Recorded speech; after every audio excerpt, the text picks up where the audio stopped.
আজকে আপনাদের সাথে শেয়ার করব শীতল দিয়ে ভীষণ মজার একটি রেসিপি। উত্তরবঙ্গের খুব জনপ্রিয় একটি খাবার হচ্ছে এই শীতল।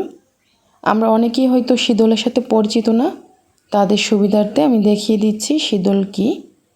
আমি এখানে এরকম 2টি শীতল নিয়েছি, আর এই শীতল বিভিন্ন ধরনের শুটকি মাছ দিয়ে আর সাথে কচু মিক্সড করে বিভিন্ন মশলাও এখানে ব্যবহার করা হয়। তারপর এইভাবে শীতলগুলো তৈরি করে কোনো একটা ভিডিওতে আমি আপনাদেরকে দেখিয়ে দিব কীভাবে শীতল তৈরি করা হয়।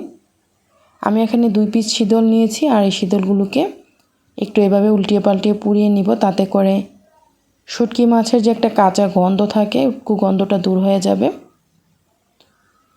আর একটা স্মোকি ফ্লেভার আসবে। তো এইভাবে আমি উল্টিয়ে পাল্টিয়ে এই শীতলটাকে পুড়িয়ে নিয়েছি 1 মিনিটের মতো। বেশিক্ষণ পোড়ানো যাবে না, ঠিক এইভাবেই পুড়িয়ে নিতে হবে। এখন আমি কুসুম গরম পানি দিয়ে 5 মিনিট ভিজিয়ে রাখবো, আর 5 মিনিট ভেজানোর পর হাত দিয়ে একদম ভালোভাবে ভেঙে নিব। আমি এখানে আধা কাপের চেয়ে কিছুটা বেশি পরিমাণে পানি দিয়ে তারপর এভাবে ভালো করে মিক্সড করে নিয়েছি। এখন আমি এই বাটিটাকে এক সাইডে রেখে দিব, আর অন্য একটা বাটিতে আমি নিয়ে নিচ্ছি এখানে 3 টেবিল চামচ মরিচ গুঁড়া, 1.5 চা চামচ হলুদ গুঁড়া, আর পানির পরিমাণটা আমি এখানে 4 টেবিল চামচের মতো দিয়েছি। এখন ভালো করে পানির সাথে মশলাগুলোকে মিশিয়ে নিব, আর এতে করে বাটা মশলার স্বাদ পাওয়া যাবে। চলে যাচ্ছি মূল রান্নায়।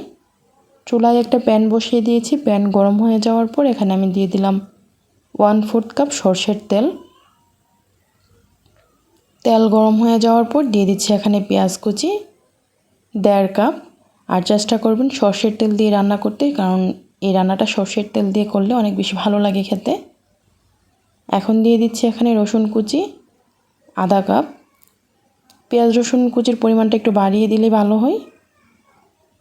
চুলার আঁচটা ফুল আঁচে রেখে আমি এই পেঁয়াজ রসুনটাকে ভেজে নিব হালকা কালার আসা পর্যন্ত। কিছুক্ষণ ভেজে নেওয়ার পর যখন ঠিক এরকম হালকা একটু কালার চলে এসেছে, এই পর্যায়ে আমরা দিয়ে দিব শীতলগুলো যে আমি পানির সাথে মিক্সড করে রেখেছিলাম। এখন সব কিছু একত্রে ভালো করে নেড়ে কিছুক্ষণ ভেজে নিব, তাতে করে শীতলের যে কাঁচা গন্ধটা একদমই ভালোভাবে দূর হয়ে যাবে, যেহেতু প্রথমে পুড়িয়ে নিয়েছি। আর এইভাবে 2 থেকে 3 মিনিট ভেজে নিচ্ছি, তাতে করে আর কাঁচা গন্ধ থাকার কোনো ভয় নেই। তারপর এখানে দিয়ে দিব, আমি প্রায় 2 মিনিটের মতো ভেজে নিয়েছি। আর এখন আমরা যে মশলাটা পানির সাথে মিক্সড করে রেখেছিলাম সেই মশলাটা এখানে দিয়ে দিচ্ছি। ঝালের পরিমাণটা আপনাদের পরিমাণ মতো এখানে কমিয়ে বাড়িয়ে দিতে পারেন। যেহেতু শুটকি রান্না করছি, ঝালের পরিমাণটা একটু বাড়িয়ে দিলে কিন্তু খেতে ভালো লাগবে। এইভাবে প্রায় 2 মিনিটের মতো আমি মশলাটাকে ভেজে নিয়েছি। এখন আমি এখানে দিয়ে দিচ্ছি লবণ পরিমাণ মতো, দিয়ে দিব এখানে কিছু কাঁচামরিচ ফালি।